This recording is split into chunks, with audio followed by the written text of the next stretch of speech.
దేవుని పరిశుద్ధ నామానికి మహిమ కలుగును గాక. ఆమేన్. దేవుడు మిమ్మల్ని దీవించును గాక. ఆమేన్. పరిశుద్ధాత్మ దేవుడి రాత్రి మనతో మాట్లాడును గాక. ఆమేన్. చెప్పారందరూ ఆమేన్. ఆమేన్. హల్లెలూయా.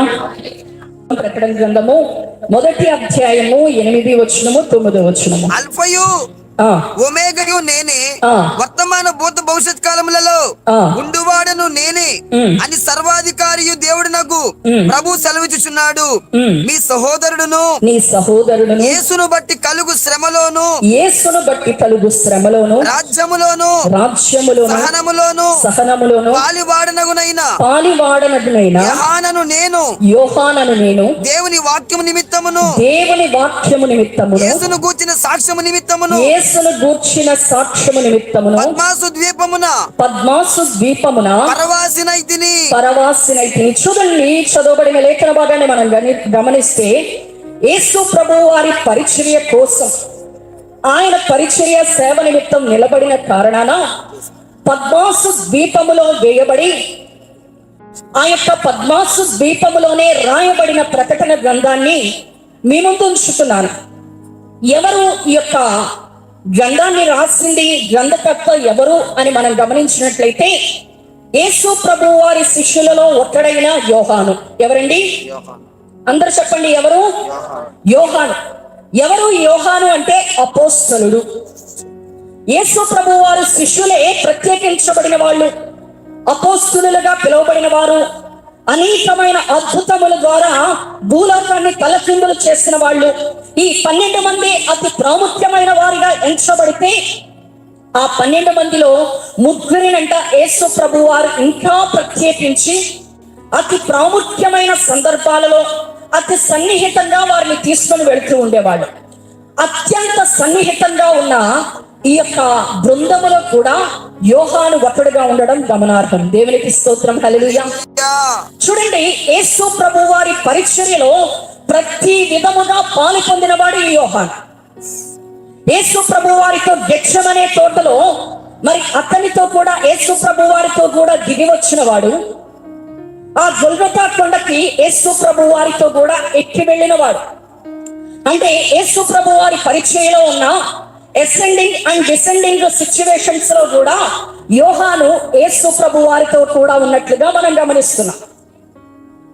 అతను యేసు ప్రభు వారు దిగిపోయే సమయాల్లో అతనితో ఉన్నారు, ఎక్కిపోయే సమయంలో కూడా ఆయనతో కూడా ఉన్నారు. యేసు ప్రభు వారు శిలువ మరణాన్ని పొందుతుంటే అందరూ భయపడిపోయి చెల్లాచెదరైపోయారు. కానీ ఈ యొక్క యోహాను మాత్రం యేసు ప్రభు వారికి సమీపంగా ఉండి ఆయనని వెంబడించిన వ్యక్తి. ఆయన మరణము వరకు కూడా ఆయనతో కూడా ఉన్న వ్యక్తి. మరి ఇలాంటి వ్యక్తి ఎక్కడ ఉన్నాడు యేసు ప్రభు వారి మరణం తర్వాత అని మనం గమనిస్తే, దేవుని యొక్క వాక్యాన్ని ప్రకటిస్తున్నందుకు, సువార్త ప్రకటిస్తున్నందుకు రోమన్ చక్రవర్తి డొమిషియన్ అతన్ని తీసుకెళ్లి ఒక పద్మాసు ద్వీపము అని ఒక ద్వీపంలో, ఒక ఐలాండ్ లో నరసంచారము లేని చోట పడేశాడండి. ఆ ప్రాంతాన్ని ఈ దినాల్లో మనం గమనిస్తే ఏంటంటే, మంచి మంచి హోటల్స్ కట్టేసి మంచి విజిటింగ్ ప్లేస్ గా అది ఏర్పడిపోయింది. కానీ యోహాను గారిని ఆ పద్మాసు ద్వీపంలో వేసినప్పుడు పరిస్థితులను మనం గమనిస్తే, ఈ రోమన్ రాజులు, రోమా సామ్రాజ్యాన్ని పరిపాలించే చక్రవర్తులు, రాజులు మనుషుల్ని స్పాట్ చంపేసేవాళ్ళు కాదు, వాళ్ళని మరణానికి అప్పగించేవాళ్ళు కాదు. నిదానంగా వాళ్ళు బాధపడి పడి పడి వేదన పడిన తర్వాత కుండి కృషించి మరణించాలని కోరుకునేవాళ్ళు. వాళ్ళకి విధించే శిక్షల్ని మీకు వర్ణించాలంటే గనక, ఒక జంతు చర్మములో ఒక మనిషిని కుట్టేసి సజీవంగా ఉండగానే వారిని తీసుకెళ్లి ఒక నిర్మానుష్యమైన ప్రాంతంలో పడేస్తే, ఈ జంతు చర్మము ముడుచుకుపోయి ఎండిపోతూ ఉంటే ఈ లోపల ఉన్న వ్యక్తికి గాలాడక, ఆహారం లేక, నీరు లేక ఇతను కూడా ఎండిపోయి నిదానంగా ఆ బాధను అనుభవిస్తూ చనిపోయేటట్లు అలాంటి శిక్షలు అవలంబించేటట్లు చేసేవాళ్ళు. మరిగే నూనెలో, వేడి నూనెలో ఈ యొక్క మరి ఎవరైతే ఆ రాజ్యానికి వ్యతిరేకంగా ప్రవర్తిస్తారో వాళ్ళని తీసుకెళ్లి పడేసేవాళ్ళు. అయితే యోహాను ఉన్న కాలంలో ఆ రోమా సామ్రాజ్యాన్ని పరిపాలిస్తున్న వ్యక్తి ఎలాంటి శిక్ష వేశాడు యోహాను గారికి అంటే, ఒక పద్మాసు ద్వీపంలో పడేశాడంట. చూడండి, అందరూ కూడా ఈ మాట నాతో చెప్పండి. నేను పద్మాసు ద్వీపంలో ఉన్నాను. చెప్పండి అందరూ కూడా. పద్మాసు ద్వీపంలో ఉన్నాను. చెప్పండి అందరూ కూడా, నేను పద్మాసు ద్వీపంలో ఉన్నానని. నేను పద్మాసు. చెప్పట్లేదు అందరూ కూడా, వెనక తక్కువ ఇంట్లో చూస్తా ఉన్నారు నా వైపు. చెప్పండి అందరూ కూడా హుషారుగా, నేను పద్మాసు ద్వీపంలో ఉన్నానని చెప్పండి. పద్మాసు ద్వీపంలో ఉన్నాను. ఏముంది పద్మాసు ద్వీపంలో అంటే?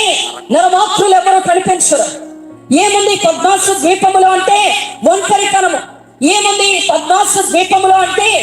మనం గమనించినట్లయితే ఎప్పుడు వెంటాడి ఏదో ఒక విధంగా చంపేయాలనే క్రూర మృగాలు, పీక్కు తినే గద్దలు, కాకులు పైన తిరుగుతూ ఉంటే, అప్పటికే ఎండిపోయిన అస్థిపంజరాలు కనిపిస్తూ ఉంటే, అప్పటికే కొన్ని కుళ్ళిపోయిన దేహాలు కనిపిస్తా ఉంటే, ఆ పద్మాసు ద్వీపంలోని కంట అపోస్తులుడైన యోహాని అంటారయ్యాడంట. దేవునికి స్తోత్రం, హల్లెలూయా. మరొకసారి చెప్పండి, ఎక్కడున్నారు మీరు? పద్మాసు ద్వీపంలో ఉన్నారని చెప్పండి. పద్మాసు ద్వీపంలో. ఎందుకు ఈ మాట పదే పదే చెప్తున్నానంటే, నా యొక్క వాక్య సారాంశం ఈ రోజు ఇదే. పద్మాసు ద్వీపంలో ఉన్న అనేకులు, చూడండి, ఈ యొక్క స్టేజ్ మీద ఉన్న సేవకుల్లో కొంతమంది అనుకుంటా ఉన్నారంట, నేను ఎన్నో ఆశలతో దేవుని సేవకు వచ్చాను, కానీ నా పరిచర్య చిన్నదే, నా వయసు మీద పడిపోతుంది, నేను చేయాలనుకున్న పరిచర్య చేయలేకపోతున్నాను. ఈ పద్మాసు ద్వీపముల నుంచి ఇక నేను బయటికి రావడం అనేది జరగదు. ఎటు చూసిన ఒంటరితనం, ఎటు చూసిన నన్ను పీక్కు తినేవాళ్ళు, ఎటు చూసిన అవమానాలు, నన్ను హతము చేయాలనే వాళ్ళే కానీ ఈ పద్మాసు ద్వీపములోనే ఒకవేళ నేను చనిపోతానేమో అనుకునే సేవకులు ఉన్నారంట. సంఘము కట్టాలని ఆశపడుతూ ఎంతో బలమైన సేవ చేయాలనుకుంటున్న వారిని తీసుకెళ్లిపోయి, యోహాన్ని తీసుకెళ్లి ఏ విధంగా పద్మాసు ద్వీపంలో పడేస్తారో, ఆ యొక్క సేవకుల్లో కూడా నేటి దినాల్లో ఇప్పుడున్న వారిలో చాలా మంది అనుకుంటున్నారంట, నేను కూడా పద్మాసు ద్వీపంలో ఉన్నాను. ఈ రాత్రి దేవుని వాక్యాన్ని వింటున్న మీ జీవితంలో కూడా ఒకవేళ పద్మాసు ద్వీపము గుండా మీరు నడిచి వెళుతున్నారేమో. ఏంటి పద్మాసు ద్వీపము అంటే? ఆ ద్వీపములో వేయబడిన ఏ మనుష్యుడు కూడా సజీవంగా బయటకు రాలేదు. ఏ ఒక్క వ్యక్తి ఆ పద్మాసు ద్వీపములో శిక్ష నుంచి తప్పించబడిన నరుడు లేడు. ఏంటి పద్మాసు ద్వీపము అంటే? నీవు జయించలేని పరిస్థితులు. ఒకవేళ అది నీ ఒంటరితనమే ఉండొచ్చు, నువ్వు ఎదుర్కొంటున్న అవమానమే ఉండొచ్చు, ఒకవేళ నువ్వు అనుభవిస్తున్న శ్రమలే ఉండొచ్చు, లేదంటే ఈ పద్మాసు ద్వీపం అంటే నువ్వు జయించలేని అప్పుల బాధ ఉండొచ్చు. నువ్వు అనుకుంటున్నావేమో ఈ రాత్రి, నేను పద్మాసు ద్వీపంలో ఉన్నాను, ఈ పద్మాసు ద్వీపం నుండి నేను బయటికి రావడం అసాధ్యం. నిజమే, పద్మాసు ద్వీపంలో వేయబడిన ఏ మనుషుడు సజీవుడుగా బయటకు వచ్చిన దాఖలాలే లేవు. కానీ యోహానంట ఆ పద్మాసు ద్వీపములో చనిపోలేదు. చప్పట్లు కొట్టి దేవుని నామాన్ని మహిమపద్దాం. హల్లెలూయా. పద్మాసు ద్వీపములో వేయబడిన ఈ యోహానంట అక్కడ చనిపోలేదు, సజీవుడుగా పద్మాసు ద్వీపములో నుండి బయటకు వచ్చాడు. దేవునికి స్తోత్రం, హల్లెలూయా. yes, మీరు అనుకుంటున్నారేమో ఈ రాత్రి దేవుని వాక్యాన్ని వింటూ దేవుని సన్నిధిని అనుభవించడానికి వచ్చిన మీలో చాలా మంది ఈ ద్వీపం నుంచి, ఈ పరిస్థితుల నుంచి, ఈ అవమానం నుంచి, ఈ కుండుదల నుంచి నేను బయటకు రాలేను, దీన్ని నేను జయించలేను, ఇక నేను బ్రతకడం కష్టం అనుకుంటున్నారేమో. ఆ పద్మాసు ద్వీపములో వేయబడిన యోహానంట అందులో చనిపోలేదు, సజీవుడిగా బయటకు వచ్చేసాడు. దేవునికి స్తోత్రం, హల్లెలూయా, హల్లెలూయా.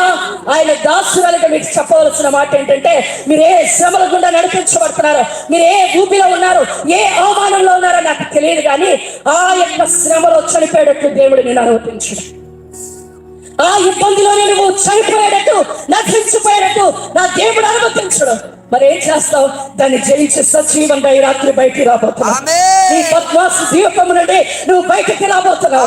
అది ఏదో నాకు తెలియదు, కానీ దాన్ని నువ్వు జయించబోతున్నావు. ఎలాగ జయించాడండి?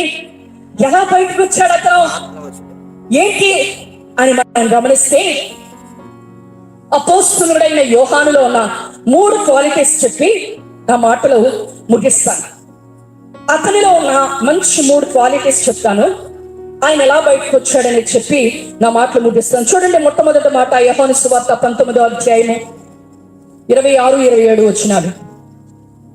యేసు తన తల్లియు తను ప్రేమించిన శిష్యుడును దగ్గర నిలుచున్నట్టు చూచి, అమ్మా ఇదిగో నీ కుమారుడును అని తన తల్లితో చెప్పెను. చూడండి, యేసు ప్రభు వారి శిలువ మరణ సమయంలో ఆమె తల్లిని ఎవరికి అప్పగిస్తున్నాడంట? యేసు ప్రభు వారు అపోస్తలుడైన యోహానుకు అప్పగిస్తున్నాడంట. బైబిల్ స్కాలర్స్ ఏం చెప్తా ఉంటారంటే, ఈ మాట మీ అందరికీ తెలియకపోవచ్చు, యేసు ప్రభు వారితో కలిపి మరియమ్మకి ఎంతమంది కుమారులో మీకు తెలుసా మీకు ఎవరికైనా? యేసు ప్రభు వారితో కలిపి మరియమ్మ గారికి 7 సంతానం. ఎంతమంది అండి? 7 సంతానం. అయితే బైబిల్ స్కాలర్స్ ఏం చెప్తారంటే, తన భర్త యేసు ప్రభు వారి శిలువ మరణము పొందక ముందే మరణించాడు. అందువల్ల ఇప్పుడు తల్లి భారాన్ని ప్రథమ కుమారుడే దాన్ని బాధ్యతని స్వీకరించాలి. కాబట్టి మరణించే ముందంట ఆయన అప్పగించబడిన ఆ బాధ్యతని, తల్లి బాధ్యతని ఎవరికి అప్పగిస్తున్నాడు? యోహానికి అప్పగిస్తున్నాడు. చూడండి, ఇంకా కొద్ది నిమిషాల్లో నువ్వు చనిపోతావు అంటే మనకున్న ఆస్తి గాని, మనకున్న ఆశలు గాని, మనకున్న బాధ్యతలు గాని ఎవరికి అప్పగిస్తాం? మనం ఎవరు నమ్మకంగా ఉంటారో వాళ్ళకి అప్పగిస్తాం కదా. లాస్ట్ లో చెప్పేవి పలానా వ్యక్తిని పిలవండి అంటాం. ఎవరైతే మనకి ఇష్టంగా ఉంటారో, ఎవరైతే నమ్మకంగా దీన్ని చేస్తారు అనుకుంటారో వాళ్ళకి మనం అప్పగించడానికి ఇష్టపడతాం. యేసు ప్రభు వారు మరణించే ముందు తన తల్లి బాధ్యతని అపోస్తలుడైన యోహానుకు అప్పగించినట్లుగా మనం చూస్తున్నాం. అంటే యేసు ప్రభు వారి పరిచర్యలో అత్యంత నమ్మకమైన వ్యక్తి ఈ యోహాను. నేటి దినాల్లో క్రైస్తవులమైన మనకి కావలసిన ఒక క్వాలిటీ ఏంటంటే, ప్రభువుకి నమ్మకస్తులైన వారు కావాలి. దేవునికి స్తోత్రం. హల్లెలూయా, హల్లెలూయా. ఈ రాత్రి దేవుని వాక్యాన్ని వింటున్నా మీకు దేవుడు మిమ్మల్ని నమ్ముతున్నాడా? నా బిడ్డ ఎన్ని శ్రమలు వచ్చినా, ఎన్ని ఇబ్బందులు వచ్చినా నన్ను విడిచి వెళ్ళడు అని యోబునంట దేవుడు నమ్మాడంట. ఏకంగా సాతానుతోనే సవాలు విసిరాడు, ఛాలెంజింగ్ విసిరాడు. నువ్వేం చేసుకుంటావు చేసుకో, నా బిడ్డ అతనని. దేవునికి స్తోత్రం. హల్లెలూయా. ఈ రాత్రి మేము దేవుడు నమ్ముతాడా? నీ పరిస్థితి మారాలి అంటే నువ్వు దేవునికి నమ్మకమైన వ్యక్తిగా ఉండాలి. దేవుడు నమ్ముతాడా మిమ్మల్ని? మీ దైవజనుడు మిమ్మల్ని నమ్ముతాడా? జాన్ వెస్లీ గారు లేరు, కానీ జాన్ వెస్లీ గారిని ఒకవేళ అడిగాను అనుకోండి, ఏమండి మీ విశ్వాసాలు మీరు నమ్ముతారా, వాళ్ళు నమ్మదగిన వారేనా అంటే ఆయన మొహమాటం లేకుండా క్లారిటీగా చెప్పేది ఏంటంటే, అక్క వాళ్ళు చాలా నమ్మకస్తులు అక్క. ఎంత నమ్మకస్తులు అంటున్నారు, వాళ్ళు చాలా నమ్మకస్తులు అక్క, మంచోళ్ళక్క మా వాళ్ళు అందరూ అని చెప్తారు. అలా కాదులే కానీ మీరు చెప్పండి పాస్టర్ గారు, లాజర్ గారు అని అడిగాను అనుకో, ఏంటమ్మా ఇందక్కడి నుంచి నమ్మకం అంటున్నావు, వచ్చే ఆదివారం ఎంతమంది మందిరానికి వస్తారో, ఎంతమంది మాట్లాడతారో నమ్మకం లేక మేము బాధపడుతుంటే అంటారు. అర్థమవుతుందా? ఎంతమంది నమ్మకస్తున్నారు దేవుని సేవలో. దేవుడు అంట నమ్మకమైన వారికి ఏం చేస్తాడంట? నమ్మకమైన వారికి దీవెనలు మెండుగా కలుగుతాయని సామెతల గ్రంథంలో రాయబడింది. దేవునికి స్తోత్రం. హల్లెలూయా. పరిస్థితి మారట్లేదు, నేను ఉన్న స్థితిలోనే ఉన్నాను, నేను ట్రాన్స్ఫర్ అవ్వట్లేదు అంటే యేసు ప్రభు వారి శిష్యులే ప్రత్యేకించబడిన వారైతే వారిలో ఇంకో ప్రత్యేకించబడిన వారు ఉన్నారంట, పేతురు, యాకోబు, యోహాను. ఆ ప్రత్యేకమైన గుంపులోకి యోహాను వెళ్ళగలిగాడంటే అత్యంత నమ్మకమైన వ్యక్తి. కాబట్టి ప్రాముఖ్యమైన సందర్భాలు మాట్లాడేటప్పుడల్లా కూడా యేసు ప్రభు వారి ఇతను కూడా తీసుకుని వెళ్తా ఉండేవాడంట. దేవునికి స్తోత్రం. హల్లెలూయా.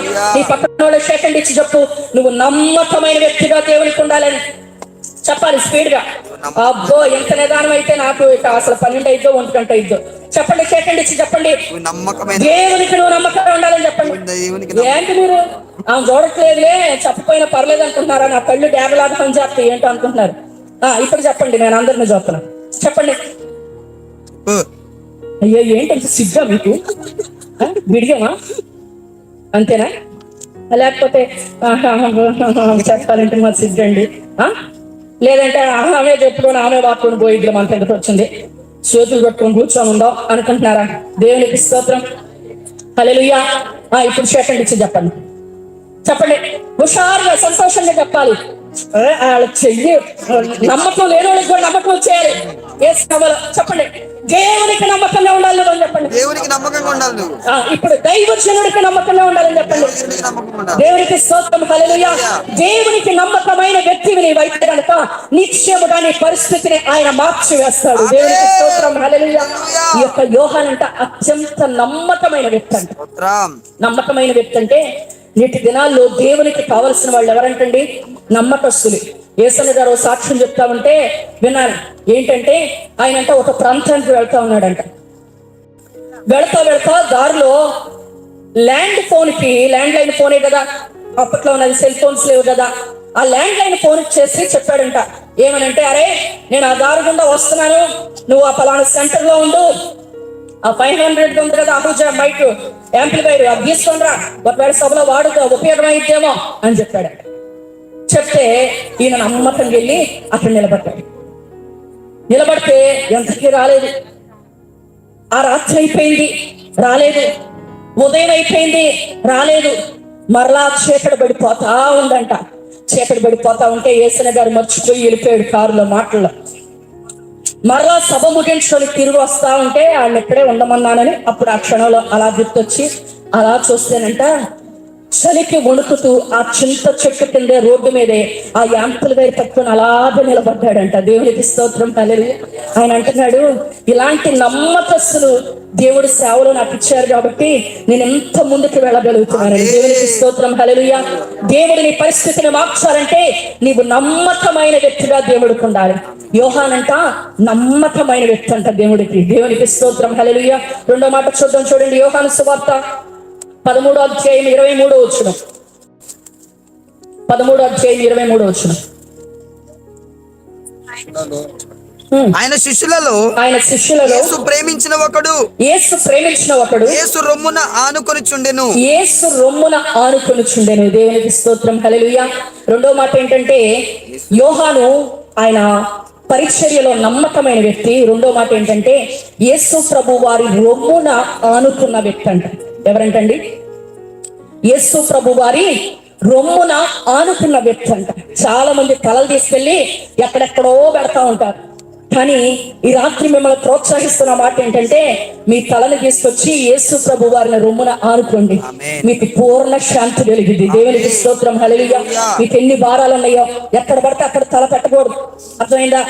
ఒక ఆయన ఉన్నాడు పాత నిబంధనలో, ఆయన పేరు సంసోను. ఆయన తలను తీసుకెళ్ళంటే ఎక్కడ పెట్టాడు? ఒడిలో పెట్టాడంట. ఒక ఒడిలో, వేశ్య ఒడిలో పెట్టాడంటే కళ్ళు పోయిన గుడ్డివాడికి అయిపోయాడు.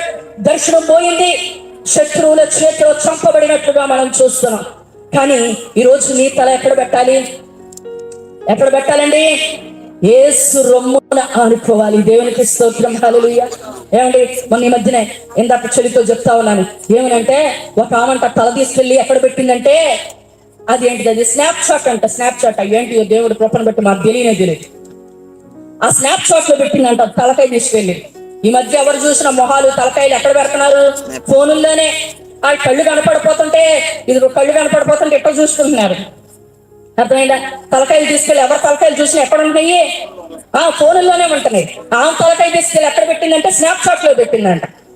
పెడితే పాపం ఒక ఆయన బాగా మెసేజ్ వస్తా ఉంది, నువ్వు లేకపోతే నేను లేను, నేను లేకపోతే నువ్వు లేవు, నువ్వు లేకపోతే భూగోళం లేదు, భూమి లేదు, భూమి తలకిందులైపోయినా ఏదైపోయినా మన ఇద్దరం కలవాలి అని చెప్తే ఈ అమ్మాయి వైజాగ్ నుంచి ఎక్కడో రేపల్లంట వాడు అక్కడికి వచ్చేసేసింది.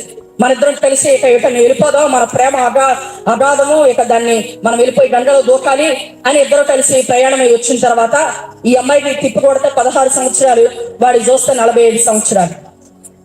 అక్కడికి వచ్చిన తర్వాత కూడా అతనికి 2 పిల్లలు ఉంటే అంటది, అతను నన్ను ప్రేమిస్తున్నాడు కాబట్టి నేను అతను వదిలిపెట్టి ఉండను. అతను ఒకటే క్లారిటీ ఇచ్చాడు, నా భార్య నా పిల్లలు నాకు కావాలి, నువ్వు కూడా ఉంటానంటే నిన్ను నేను ప్రేమిస్తాను. అర్థమైందా? అప్పుడు ఏం చేయాలో తెలియక ఇక అప్పుడు ఒక వైపేమో ఇతను పెళ్లి చేసుకునే పరిస్థితి లేదు, రెండో వైపు తిరిగి తల్లిదండ్రుల దగ్గరికి వెళ్లాల్సిన పరిస్థితి లేదు. అప్పుడు విజయవాడలో ఉన్న కృష్ణానది గుర్తొచ్చి అక్కడికి వెళ్ళి తలకాయ పెడదాం అనుకుంటే అప్పుడు ఎవరో ఫోన్ చేస్తే వెళ్ళి, తల్లి నీ తల పెట్టవలసింది ఇక్కడ కాదు, యేసయ్య దగ్గర నీ తలను పెట్టగలిగితే ఆయన నీకు పూర్ణ శాంతిని ఇస్తాడు. దేవునికి స్తోత్రం, హల్లెలూయా. పాత నిబంధనలో ఒక వ్యక్తి ఉన్నాడు. అతను ఏంటంటే ఆయన భయంకరమైన కష్టాల గుండా నడిచి వెళ్తున్నాడు. ఇందాక దైవజనులు చెప్పారు కదా, ఫిలోమన్ సాగర్ గారు, ఏంటి ఆయనకు వచ్చిన కష్టం అంటే తన తండ్రి ఇచ్చిన ఆశీర్వాదాన్ని లాగేసుకోవాలనుకుంటున్నాడు. అన్న చూస్తేనేమో ఎట్లయినా అనుకుంటున్నాడు. ఊరు వదిలిపెట్టి పారిపోయాడు. ఎక్కడ చూసి ఏ దుష్టమృగం చీల్చేసిద్దోనని భయపడుతున్నాడు. నలుదిశలా ఒంటరితనం, భయంకరమైన చీకటి. అప్పుడంట ఒక రాయిని తీసుకొని ఆయన తలగడుగో పెట్టుకున్నాడంట. అంతే. ఏం తీసుకొని పెట్టుకున్నాడండి? రాయిని తీసుకొని చక్కగా తలగడ పెట్టుకున్నాడంట. భూమి మీద ఏ పరుపు మీద పడుకున్నంత రాణి నిద్ర వచ్చేసిందంట ఆయనకి. చక్కగా హాయిగా నిద్రపోయాడంట. ఏమంటే రాయి మీద తలకాయ పెట్టుకుంటే ఎవరైనా నిద్రపోతారండి? రాయి మీద తలకాయ పెట్టుకొని హాయిగా నిద్రపోతానంట. ఆయనకంట అక్కడికి పరలోకము తెరవబడడం చూశాడంట. దేవునికి స్తోత్రం. హల్లెలూయా, హల్లెలూయా. పాత నిబంధనలో యాకోబు రాతి మీద తన తలని వాలిస్తే పరలోకం తెరవబడితే, కొత్త నిబంధనలో యోహాను యేసు ప్రభు అనే బండ మీద తన తలని వాల్చుకున్నాడు కాబట్టి ఆయనకు కూడా పద్మాసు ద్వీపంలో పరలోకము తెరవబడిందంట. దేవునికి స్తోత్రం. హల్లెలూయా. ఈ రాత్రి దేవుని వాక్యాన్ని వింటున్న నీ జీవితంలో కూడా నువ్వు దేవుని మీద ఆనుకోవడానికి ఇష్టపడిన వ్యక్తి అయితే గనక, సిద్ధంగా ఉన్న వ్యక్తి అయితే గనక నీ కొరకు పరలోకం తెరవబడబోతుంది. ఈ రాత్రి అదే మహిమ గల దేవుడి నీ మధ్యలోకి రాబోతున్నాడు. నీ మధ్యలో సంచరించి నీలో ఉన్న ప్రతి భారమును కొట్టివేయడానికి, పూర్ణ శాంతిని నీకు అనుగ్రహించడానికి ఆయన సిద్ధంగా ఉన్న దేవుడై ఉన్నాడు. దేవునికి స్తోత్రం. హల్లెలూయా. యోహాను దేవుని పరిచర్యలో నమ్మకమైన వ్యక్తి. రెండోది ఏంటంట, ఆయన మీద ఆనుకున్న వ్యక్తి. ఇప్పుడు సెకండ్ ఇచ్చి చెప్పేయండి, నువ్వు యేసు మీద ఆనుకో అని. యేసు మీద ఆనుకో, యేసు మీద ఆనుకో. అబ్బా ఎంత ముచ్చటేస్తున్నారు అసలు. ఎంత ముచ్చటగా చెప్తున్నారు. ముత్యాలు రాలిపోతాయేమో నేను నోరు తెరిస్తే మళ్ళీ అక్క దిగొచ్చి స్టేజ్ మీద నుంచి ఏరుకోవడం కష్టమైపోద్ది అన్నట్టు. హుషారుగా చెప్పండి, యేసు మీద ఆనుకో అని చెప్పి. ఆమేన్, హల్లెలూయా. ఎందుకు చెప్పమంటానంటే, మీరు ఒకరికొకరు షేకండ్ ఇచ్చి చెప్తా ఉంటే మీలో నుంచి ప్రవాహం వారిలోకి వెళ్ళిపోయి వాళ్ళ తలకాయ ఎక్కడ ఉందంటే వచ్చేస్తుంది వాళ్ళలోకి మేడ మీదకి. దేవునికి స్తోత్రం. హల్లెలూయా, హల్లెలూయా. యేసు మీద ఆనుకోగలిగితే ఆయన నీకు పూర్ణ శాంతిని ఇచ్చే దేవుడు. లోకంలో ఎవ్వరి మీద ఆనుకున్నారు కూడా వాళ్ళు నిన్ను ఆదరించలేరు, వాళ్ళు నేను విడిపించలేరు, వాళ్ళు నేను ఓదార్చలేరు. కానీ నేను ప్రకటిస్తున్న యేసయ్య నీకు పూర్ణ శాంతినిచ్చే దేవుడై ఉన్నాడు. దేవునికి స్తోత్రం. హల్లెలూయా.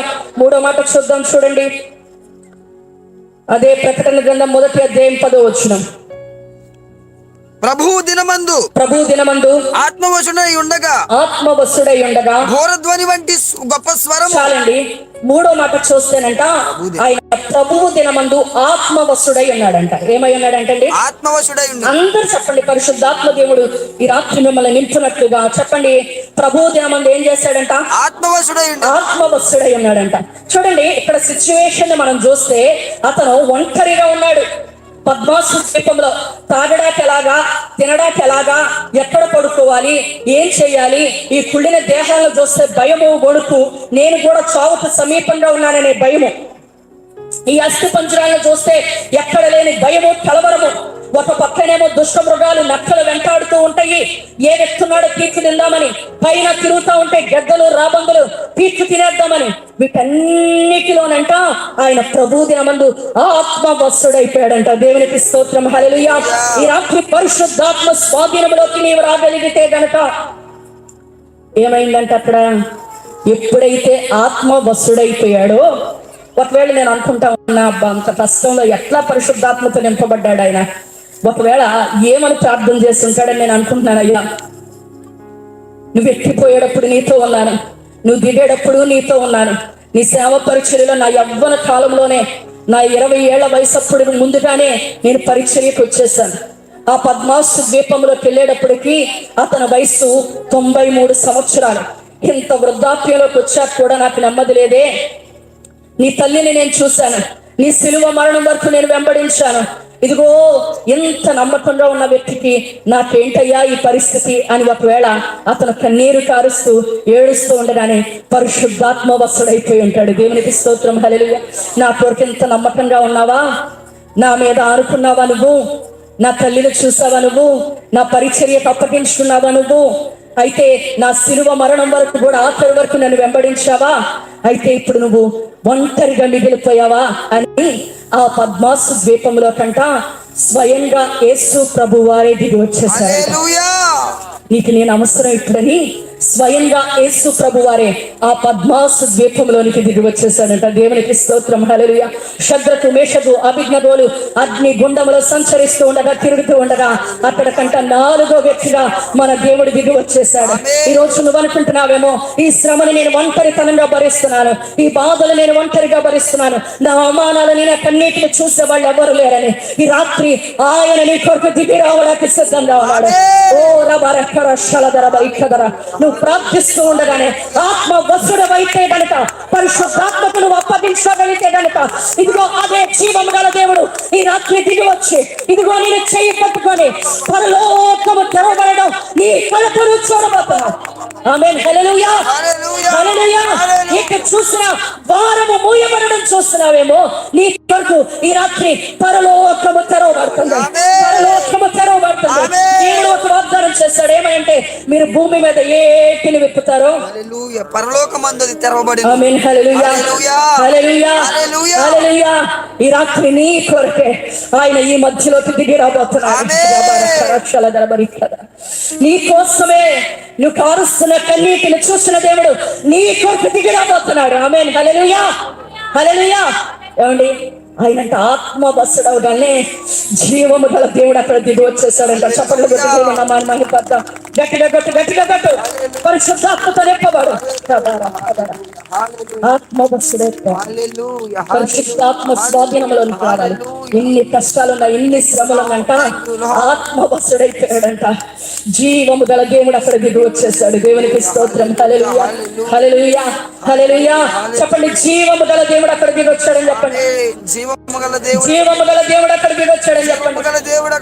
ఇక్కడ ఒక మాట చెప్పమంటారా నన్ను? బాగా గమనించండి.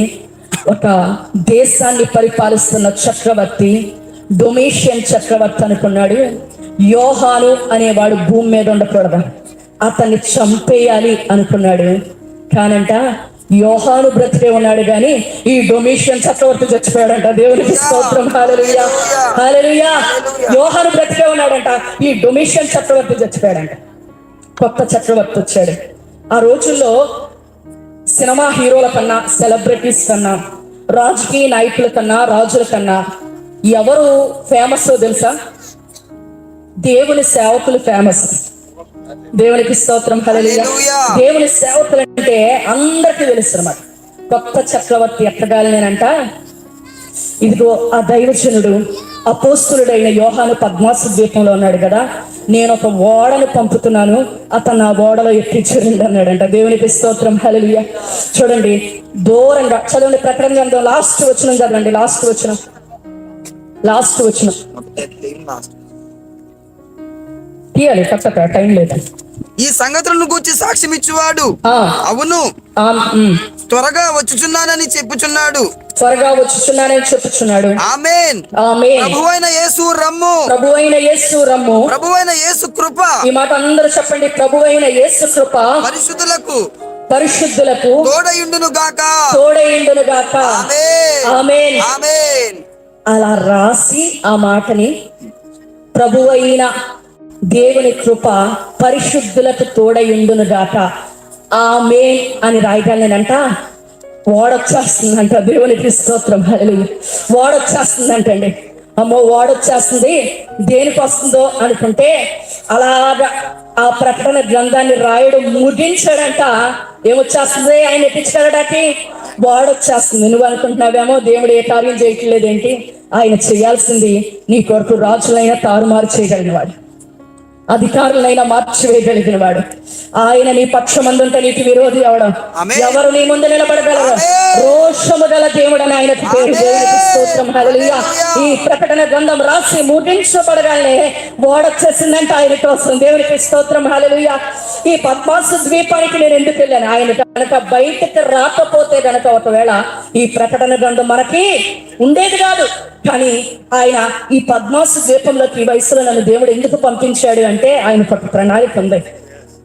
నువ్వు బయట ఉంటే దొరకట్లేదు కదా, చాలా బిజీగా వాడబడుతున్నావు కదా, బిజీగా ఉంటున్నావు, నీ పరిచర్య చాలా బిజీగా ఉంటుంది ఎఫెసులో వాటన్నిటిలో, నువ్వు దొరకట్లేదు. కాబట్టి నేను ఒక ద్వీపానికి దేవుడు తీసుకుని వచ్చాడు. ఎందుకంటే మహిమ గల ఒక గ్రంథాన్ని నీ కోసం ఆయన రాయించడం కొరకు, ఒక గొప్ప ప్రణాళికతోనే దేవుడు ఈ శ్రమని నీ జీవితంలో అనుమతించాడు. నువ్వు అనుకుంటున్నావేమో ఈ శ్రమలోనే, ఈ అవమానంలోనే, ఈ చిన్న పరిచర్యతోనే, మందిరం కట్టకుండానే, 10 మందితోనే, వాడబడకుండానే నేను చనిపోతానేమో, ఈ పద్మాసు ద్వీపంలోనే మరణిస్తానేమో. లేదు, పద్మాసు ద్వీపంలో యోహాన్ అంట చనిపోలేదు. చెప్పండి అందరూ కూడా, పద్మాసు ద్వీపంలో యోహాను చనిపోలేదని. పద్మాసు ద్వీపంలో యోహాను చనిపోలేదు, సజీవుడిగా బయటకు వచ్చాడు. దేవునికి స్తోత్రం. హల్లెలూయా, హల్లెలూయా, హల్లెలూయా. ఏమండి, యోసేపు అంట జైల్లో నుంచి బయటకు వచ్చారు కదా, చెరసాల నుంచి. ఇశ్రాయేలీలు ఎక్కడి నుంచి బయటకు వచ్చారు? బానిసత్వం నుంచి బయటకు వచ్చారు. నోవాహు ఎక్కడి నుంచి బయటకు వచ్చాడు? ఓడలో నుంచి బయటకు వచ్చాడు. పేతురు ఎక్కడి నుంచి వచ్చాడు? చెరసాల్లో నుంచి బయటకు వచ్చాడు. వీటన్నిటిని మనం గమనిస్తా ఉంటుంటే ఎలా బయటకు వచ్చారు వీళ్ళందరూ, ఎలా సాధ్యమైంది, ఎలా బయటకు వచ్చారు అని అంటే ఒక్కటే కారణం, మన ప్రభు అయిన యేసుక్రీస్తు వారు సమాధిలో నుండి బయటకు వచ్చాడంట. దేవునికి స్తోత్రం. హల్లెలూయా. మన ప్రభు అయిన యేసుక్రీస్తు వారు సమాధిలో నుండి బయటకు వచ్చారు కాబట్టి ఈ రోజు ఆ పద్మాసు ద్వీపంలో చనిపోవను, ఆ శ్రమలోనే చనిపోవు, ఆ ఒంటరితనంలోనే చనిపోవు, ఆ అప్పుల బాధల్లోనే నువ్వు చనిపోవు. దేవుడు సజీవంగా నేను బయటకు రప్పించబోతున్నాడు. ఏ ఊబిలో ఉన్నావో, ఏ శ్రమలో ఉన్నావో, ఏ ఒంటరితనంలో, ఏ పోరాటంలో ఉన్నావో నాకు తెలియదు, కానీ నజరేయుడైన యేసు నామములో ఆయన సేవకురాలుగా ప్రకటిస్తున్నాను, నువ్వు బయటకు రాబోతున్నావు, నువ్వు జయాన్ని చూడబోతున్నావు. జీవము గల దేవుడు నీతో కూడా ఉండి ఆ పద్మాసు ద్వీపం నుంచి బయటకు రప్పించబోతున్నాడు. దేవునికి స్తోత్రం. హల్లెలూయా. ఎందుకంటే మన దేవుడు సమాధిని చేయించాడట, మరణాన్ని చేయించాడు. కాబట్టి ఆ సమాధుల నుంచి బయటకు వచ్చిన దేవుడు అంట ఈ రాత్రి నేను కూడా బయటకు రప్పించబోతున్నాడు. చప్పట్లు కొట్టి దేవుని నామాన్ని మహిమపడతాం. హల్లెలూయా. కొట్టు, గంభీరంగా కొట్టు, గంభీరంగా చప్పట్లు కొట్టు. దేవుని నామాన్ని నోరారా స్తుతించు. నువ్వు స్తుతిస్తుండగానే ఏ పద్మాసు ద్వీపంలో నీవు ఉన్నావో, ఈ శ్రమ ఎందుకు అనుమతించబడిందో, ఈ పరిస్థితుల్లో, ఈ ఒంటరితనంలో, ఈ అవమానంలో ఇంకెంత కాలము నేను వాడబడతానా లేదా అనుకుంటున్నావేమో, ఇదిగో నూతన క్రియ నీ జీవితంలో జరగబోతుంది. కళ్ళు మూసుకొని ప్రార్థించొద్దాం అందరూ కూడా.